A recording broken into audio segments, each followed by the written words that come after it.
አንገቷ ሲቆረጥ ውሃ፣ ደም፣ ወተት፣ ማር ካንገቷ ፈሷል። ውሃ የፈሰሰ ስለ ጸሎቷ ብዛት ነው። ወተት የፈሰሰ ስለ ንጹሕ ድንግልናዋ ነው።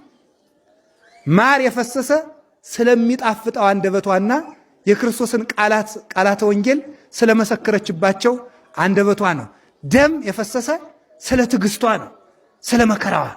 ስለዚህ ትዕግስትን ገንዘብ ያደረገች፣ ጸሎትን ገንዘብ ያደረገች ንጽሕት፣ ተመልከቱ፣ ከመነኮሳት ጋር ድንግል፣ ከሰማዕታት ጋር ትዕግስተኛ፣ ከሐዋርያት ጋር የወንጌል ምስክር የሆነች የክርስቶስ መስታወት የሆነችው ቅድስት አርሴማ በዛሬው ዕለት የብርሃን አክሊል ተቀብላ ክርስቶስን መስላ ክርስቶስን ተዋሃደች። እንኳን ደስ ያላችሁ።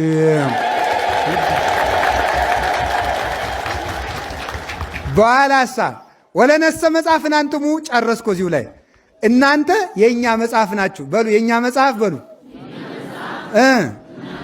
ስለዚህ ቅድስት አርሴማ የማን መጽሐፍ ናት? የክርስቶስ በሉ። የክርስቶስ መጽሐፍ በሉ እንጂ የክርስቶስ የቃሉ መገለጫ ትክክለኛ ክርስቶስን ያሳየች የወንጌል ምስክር እሷ ናት። ክርስቶስ ከሞተ በኋላም በትንሣኤው ታምራትን እንደገለጠ እሷም ከሞተች በኋላ ታምራትን አድርጋለች። ከታምራቱ አንዱ ሲያሰቃያት የነበረው ንጉሥ አርሴማ ሞተች ሲሉት ልቡ እንቡዝ ሆነ። እንቡዝ ማለት ልበቢስ ሆነ ማለት ነው። እንጀራ ብልተውት እራት በልቻለሁ ትናንት ይላል። ደግሞ ምን ይላል? አንድ ቀንስ ጭራሽ ወደ አየር አውጡና ልዝናና አለ። ወደዚህ ሰቀሉኝና አብዶ ነበረ። ኋላ ደግሞ ወስዶ እስቲ ወደ ጫካ እንውሰደው እንዲ አይምሮ ቢመለስ ብለው ወደ አሳማው መንደር ወሰዱት።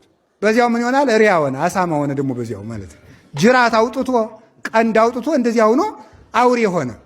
አውሬ ሆኖ ሲኖር ቅድስት አርሴማ ይነግረዋለች፣ አንተ እንውዝ ልበቢስ፣ እኔ ሳለው ብትመለስ ጥሩ ነበር፣ የኋላ ግን አንተ መመለስ አይቀርም አለችው።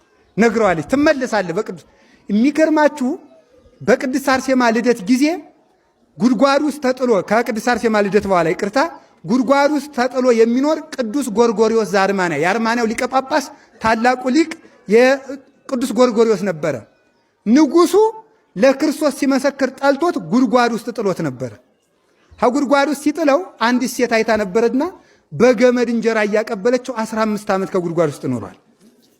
ከዚያ በኋላ ቅድስት አርሴማን ካሰቃየ በኋላ ይሄ ንጉሥ ልበቢስ ሆነ። ለእህቱ እግዚአብሔር ራእይ ገለጠላት። ወንድምሽ ጎርጎሪዎስን ካላወጣ አይድንም ማለት። ያን ሰው ረስቶት ነበረ። እግዚአብሔር አይረሳችሁ እንጂ ሰው ቢረሳችሁ ችግር የለም። እግዚአብሔር ግን ከወደቅንበት ሰው ካላየን ቦታ ቢደብቁን እግዚአብሔር ግን ያየናል። በእውነቱ ከጉድጓድ ከተጣለበት አወጣው። ከዚያ በኋላ እሱ ወጥቶ ምን አደረገ መሰላችሁ?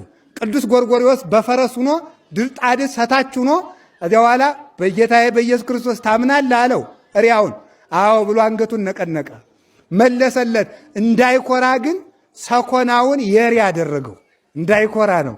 አንተ አሳማ ነበርክ እኮ እንዲሉት ሲኮራ እታቸው እግሩ ላይ ሰኮናውን ያሳማ አድርጎ ሰው አደረገው። ቅድስት አርሴማ ጸልያ ተጋድላ ነበርና ያሰቃያትን ንጉሥም መልሳ በጸሎቷ ለክርስትና አብቅተዋለች። እዚህ በኋላ እሱም ለክርስቲያን በቅቶ የሰማዕታትን አጽም አሰርቶ የቅድስት አርሴማን መቅደስ ሰርቶ ታኅሳስ 6 ቀን